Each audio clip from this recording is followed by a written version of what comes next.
Yon, let's go!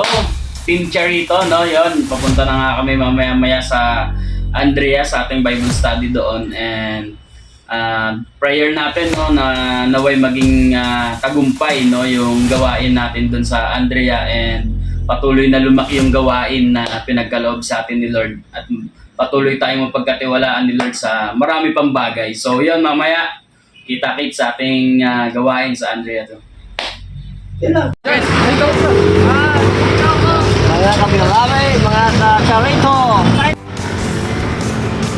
Ito sa ating gawain sa pagkakali. Hallelujah! Woo! Ng Panginoon na ay pinagbibigyan sa ating Ilang araw po hindi naiibagan natin siya. Tayo ay nakaapat sa gulong na. Praise God! Hallelujah! Thank you, Lord!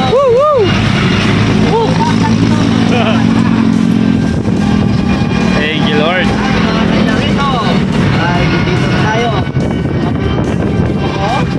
Pakita mo brother yung gaano makakanda ang bako sa bisita. Yan,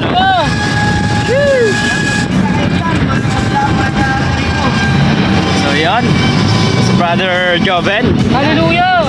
Hallelujah! TV! Team Charito. Team Charito TV! Hallelujah! Ahayo.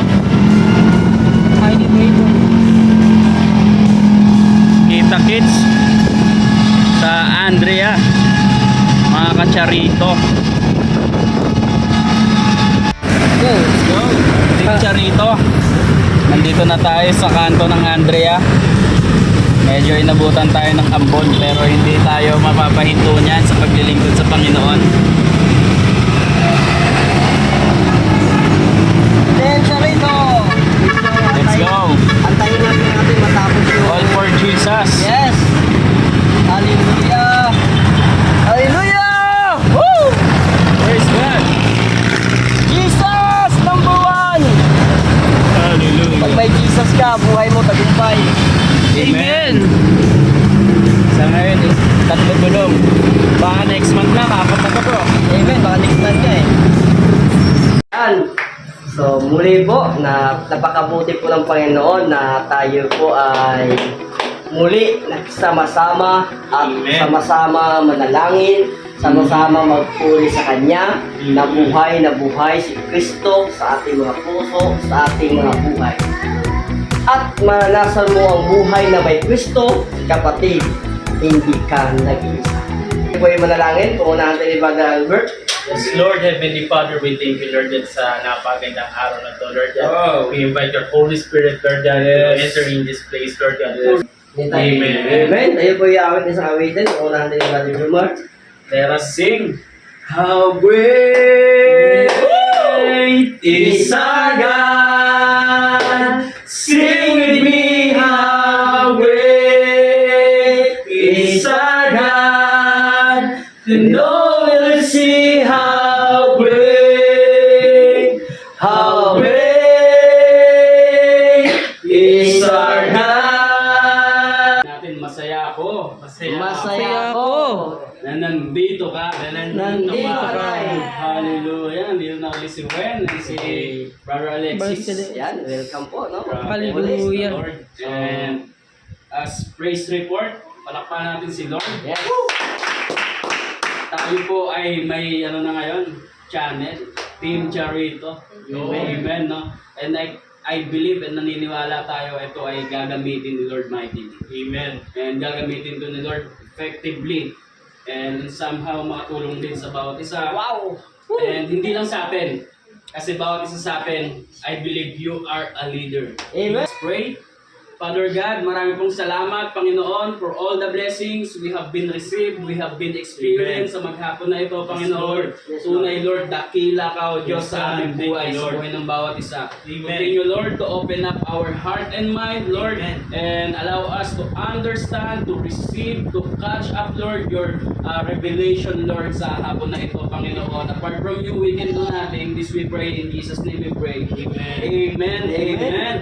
Sa ikalawang Korinto, chapter 4, verse 18, sabi dito, kaya't ang paningin namin ay nakatuon sa mga bagay na di nakikita at hindi sa mga bagay na nakikita. sapagkat panandalian lamang ang mga bagay na nakikita, ngunit walang hanggan ang mga bagay na di nakikita. Sabi mo sa katabi mo, simula ngayon, Simula ngayon, magbabago na ang iyong paningin. magbabago na ang iyong paningin. Hindi na dito gustong mabago yung paningin niya. Amen, amen, amen. Praise the Lord. Bakit? Napakahalaga ng ating paningin, no? Amen. Pero mas mahalaga kung saan nakatuon yung paningin mo. Amen. Amen. So, lahat tayo naniniwala, no? Yung tuon ng tao, lalo na kapag wala kang Panginoong Jesucristo sa buhay, yung tuon ng paningin mo, laging nandun sa pag-angat, sa pag-asenso, sa pag-unlad, no? Sino dito yung minsan naging ganun? Amen. Amen. Hallelujah. And I believe lahat tayo, kahit pa paano nandun yung pagtuon ng ating mga paningin na in someday and in somehow, maging ganito yung kalagayan natin sa buhay, umangat tayo sa buhay, di ba? Masenso tayo sa buhay na ito, yumaman tayo sa buhay na ito, wala pong masama doon, di ba? Kasi darating yung time, kapag ang tuon mo nandun lang sa isang bagay na yon, darating yung time to the point na maging desperate ka na sa bagay na iyon. And ma-disregard mo na yung mga bagay na, ibang bagay sa buhay mo, di ba? Sa pagkakataon na bigla kang nahuhumaling sa isang bagay, di ba? Kunyari sa pag-angat, sa pag-asenso, sa pagyaman. Tapos, pag natuon mo na yung paningin mo doon, pati ang manifestation nun, buong araw, halos yun na yung iniisip mo. Halos yun na yung bukang bibig mo, di ba? Pero wala namang masama, di ba? In fact, we are designed Amen. na yumaman. Amen. And hindi lang just design, it is the Bible declares, if Amen. anyone is in Christ, he is rich in all things. Diba? Dineclare ng Bible na kung sino mang nakipag-isa sa Panginoong Jesucristo, siya ay mayaman na sa lahat ng bagay. Ang masama, yung sa sobra-sobrang pagtuon natin doon, mag-focus na tayo sa mga maraming bagay, mapabayaan mo ministry mo, family mo, no? Mapabayaan mo yung mga ibang bagay sa buhay mo. Yun yung masama doon. Kaya sa kabilang banda naman, hindi nga nakatuon sa pangarap, hindi nga nakatuon sa pagyaman, sa pag-asenso sa buhay, pero nakatuon naman sa problema. Amen. Di ba? Yung iba, ang tuon nila sa pangarap o sa pagyaman, sa pag-asenso, yung iba naman nakatuon yung isip nila o paningin nila sa mga bagay na nakakapagpalungkot, nakakapagpabigat ng loob, no? Nakakapagpabigat ng pakiramdam. Sa ating point number 1, no? Mabilis lang tayo. Sabi dito, do not focus to temporal things. Amen. Amen. Wow. Sabihin natin ulit yun, do not focus Do not to focus. temporal things. To temporal things. Sabihin, wag tayong mag-focus Amen. sa mga bagay na nakikita lang natin, no? Yung bigat mo ngayon, yung hirap mo ngayon, yung problema mo ngayon, panandalian lang yan. Huwag kang mag-focus dyan. Amen. Amen. Alam niyo po, no, sa itong Corinthians na to, sa 2 Corinthians, kung babasahin po natin chapter 1 down to all chapter, down to all verse, mababasa mo doon na sinulat to ni Pablo, nandun sila sa sitwasyon na sila ay pinipersecute, di ba? Na sila ay, sabi niya nga sa isang verse, sabi niya doon, kabi-kabila yung pagpapahirap sa kanila. Amen. Di ba? Ibig sabihin, kapag ikaw ay pinipersecute, kapag ikaw ay pinapahirapan, tunay nga yung sitwasyon mo, mahirap. Kasi maraming umuusig sa'yo. I believe sa sitwasyon na yun, nahihirapan sila kumita ng pera, kung paano dumiskarte, kung paano kakainin nila. Kasi natakot ka lumabas eh. Di ba, may hirapan kang gumalaw kasi lahat ng nasa paligid mo, pinipersecute ka. Gusto kang pahirapan. And I believe naapektuhan yung araw-araw na kain nila doon, naapektuhan yung buhay nila. Amen. And I believe sa sitwasyon nila, napakahirap talaga that time, di ba? Pero sabi niya dito, kaya ang paningin namin ay nakatuon sa mga bagay na di nakikita. Sabi dito, do not focus on temporal things. Sabi sa 2 Corinthians chapter 4 verse 8, kabi-kabilaan ng pagpapahirap sa amin, ngunit di kami nalulupig. Amen. Yung buhay natin, di ba? Nakatuon sa mga bagay na nagpapalungkot, nagpapahirap sa atin. Pero gaya nga ng buhay nila Apostol Pablo that time, pinapahirapan sila, kabila-kabilaan. Kung minsan ganun din nangyayari sa buhay natin nun, kakapasok na ng problema, may problema na naman eh. Kabi-kabilaan, di ba? Ma-short ka, yung parating na yung bayarin, wala pang pambayad. Ako nararanasan ko yun, pero ay nagpapasalamat ako kay Lord kasi bakit? Hindi hahayaan ng Diyos na matuon mo yung paningin mo doon. Di ba? Kasi ang taong nakatuon sa ang paningin sa mga bagay na nakikita lamang, which is yung mga temporal things, di ba? Yun yung madalas na tatalo sa buhay. Yun yung madalas na sumusuko, napapagod, nahihirapan, di ba? Nakikita mo pa rin naman yan eh. Nasasalamuha mo pa rin naman yung problema na ngayon, pero hindi mo na siya tinuturing, hindi mo na siya tinitake as problem. Bakit? Kasi nabago na yung pananaw mo. Wow! Corinto chapter 4 verse 10, lagi naming taglay sa aming katawan ang kamatayan ni Jesus. Grabe. Hindi na nila to the point na hindi na nila nakikita lang nila, pero hindi sila nalulupig ng suliranin na yun. Amen. God, Yes! sing with me, how great is our God. You know we'll see how great is our God. Minsan pa, how great is our God. Sing with me, how great is our God. You know we'll see how great is our God.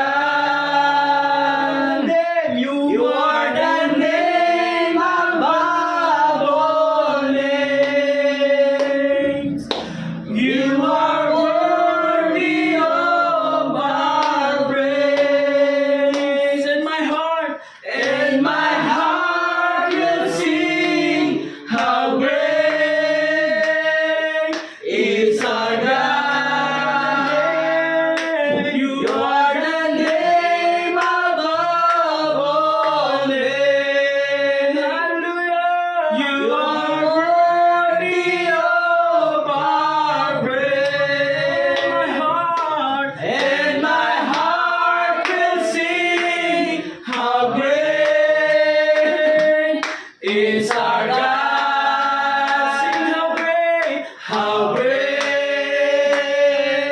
is our God. Sing with me, how great is our God.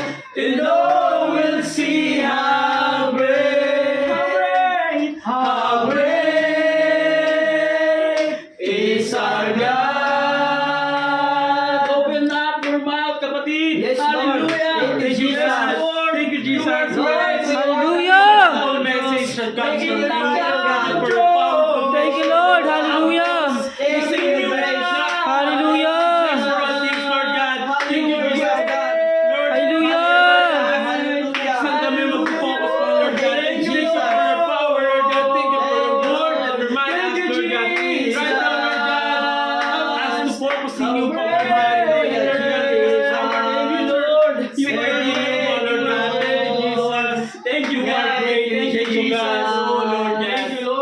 Our Father, Amen. hallelujah, hallelujah. Thank you, Jesus. Thank you, Jesus. Lord, you are our Savior and Lord. Amen. Amen. Thank you, Father, for the life of your beloved Son. Amen. Thank you for this moment, Lord. Yes, Thank you, Lord, for the new Rhema word, the revelation from Yes, the life amen. of Brother Jumar, oh God. Yes, oh God. Lord, napakalinaw, Panginoon. Sa iyo lang kami mag-focus, oh God. Yes, Amen. Lord. At ang buhay, Panginoon, sigurado, tama at tagumpay, oh God. Amen. Lord, hayaan mo po, Lord, bawat isa nandito, Panginoon, Yes, gagamitin, yes, oh Lord. Panginoon, sa iyong kaharian, oh God. Yes, oh God. Samahan mo ang bawat isa, Panginoon, pagpalain Yes, mo Lord. sila. Bigyan mo Hallelujah. sila, Panginoon, ng divine wisdom na Amen. tumulang lamang sa iyo, O God. Upang, Panginoon, ang aming lakad, Panginoon, ay puno-puno ng karunungan, O God. Amen. Bawat desisyon ng aming buhay, Panginoon, ay puno-puno Yes, ng Lord. tagumpay, O God. Amen. Pagkat Hallelujah. ikaw, Panginoon, ang sabi mo, Lord, sa iyong salita, O God. Yes, Lord. Jesus is Thank the you, Jesus. wisdom, is the Amen. power of God. Amen, Lord. Thank Right you, now, Jesus. Lord, we Thank you, receive Lord. divine We receive wisdom that in and Jesus' name. power of God. Thank you, Lord And God. we live, O Lord, Hallelujah. every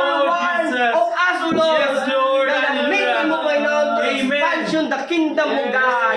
To glorify Jesus. Lord. Jesus Right is now. alive. Thank you, Jesus. Jesus Yes, is Lord. alive. Jesus is Jesus alive. is the Amen. Lord. Jesus Amen. is the Thank you, King. Lord God. Hallelujah. Jesus is our Savior. Hallelujah. Jesus' name. In Jesus' name. Thank you, Lord. Thank you, Lord. Thank you, Lord. Napakasarap ng hapong ito, Panginoon. Amen. Hayaan mo, Lord, sa aming paghihiwalay, O God.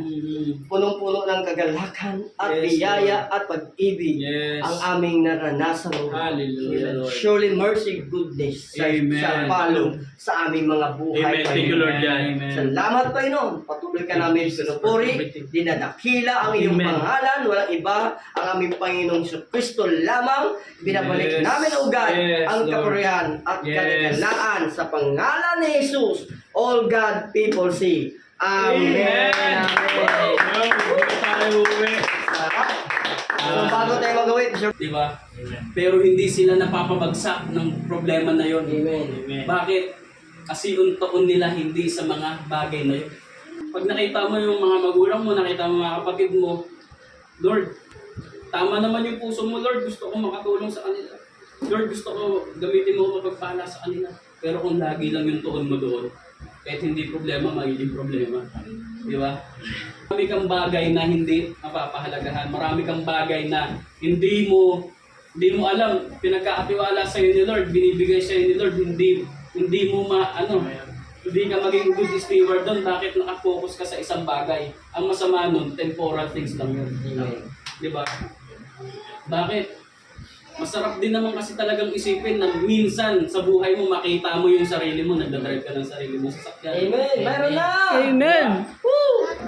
Maganda rin naman na makita mo na darating yung panahon, may sarili kang bahay. Amen. Marami kang pera sa bangko. Meron na. Napupuntahan yung lahat ng gusto mong puntahan. Amen. Maganda yon. Amen.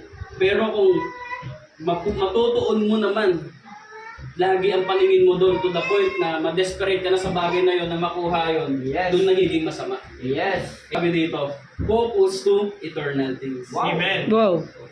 Hallelujah. Diba? Kanina wag kang mag-focus sa mga bagay na nakikita mo lang.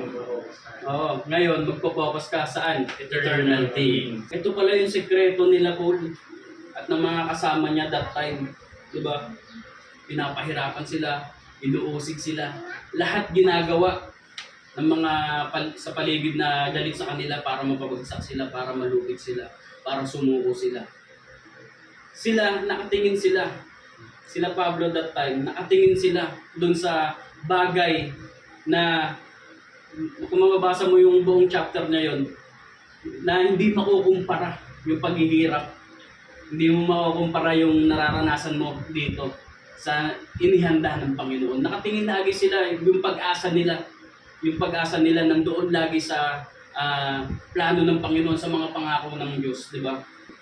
Heaven and earth shall pass away, but my words shall not pass away. Sarap no. Di ba? Sabi, focus to eternal things. So what is eternal things? Yun ang mga salita ng Panginoon. Ibig sabihin, pag mananatili, eternal. Amen. Ano ba yung salita ng Diyos? Ano ba yung salita ng Diyos? Na ikaw kay Kristo mayaman. Na ikaw kay Kristo ligtas. Na ikaw kay Kristo tinubos, pinatawad, minahal. Yun yung salita ng Diyos. Yun dapat ang lagi nating tignan. Diba? Kumbaga ang lagi mong tignan kung sino ka na kay Kristo dahil yun yung salita. Pero hindi ka magagapi niyan. Bakit? Nakatingin ka dun sa salita niya. Sabi na mag-focus ka sa eternal things. Walang iba. Heaven and earth will pass away. Amen. But the word of God will still remain. Amen. Wow. Hallelujah. Hallelujah. Pag nakapokus ka sa mga bagay na yon, sa mga salita ng Diyos, hindi ka dumaan ka, sabi nga, dumaan ka man sa apoy, hindi ka masusunod.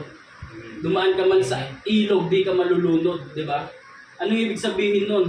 Anumang pagdaanan mo dito, anumang hirap, anumang bigat nun, hindi ka nun matitinag. Amen. Yung salita ng Diyos is eternal. Amen. Di ba? Heaven and earth, yung mga pinapangarap natin will pass away. Sariling bahay, sasakyan, Pass maraming away. pera. Lahat ng nakikita mo dito will pass away. Pero ang hindi ang hindi mawawala ay salita ng Diyos. Amen. Kapag ang salita ng Diyos hindi nawala, ikaw rin hindi ka na mawawala. Amen. Bakit? Ang salita ng Diyos, sino yon? Kristo Jesus. Amen. And Jesus indwell. Ang salita, nasa sayo.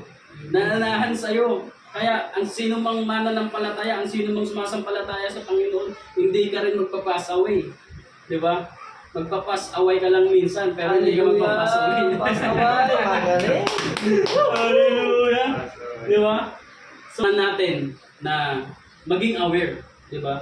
Kung minsan, napanghihinaan ka, bakit namumblema ka, nai-stress ka, bakit? Kailangan mo ma-determine, baka saan ba nakapokus yung paningin mo? Di ba? Kaya napakaganda ng mensahe ni Lord ngayong hapon eh. It really aware us, it really remind us na change your focus, di ba? Sabi nga sa Jeremiah 29:11, di ba? For I know the plans I have for you, plans to prosper you, not to harm you, but to give you hope in the future. Kita mo, tapos na. Tapos na. Ang masama, pinoblema pa ng iba. Di ba? Sabi mo sa katabi mo, change your focus. Change your Focus. Bakit? Sabi sa conclusion natin, no? Ituon mo ang iyong paningin kay Kristo. Sabi mo sa katabi mo, ituon mo! Ituon mo ang iyong paningin! ang iyong paningin Kay Kristo! kay Kristo. Dahil kapag tama ang focus mo, Dahil kapag tama ang focus mo, tama ang buhay mo. Wow! Hallelujah! Palakpakan natin si Lord. Hallelujah! Ngayong hapon, pwede ba tayong tumayo natin? At muli, awitan natin ang Panginoon. Great. How great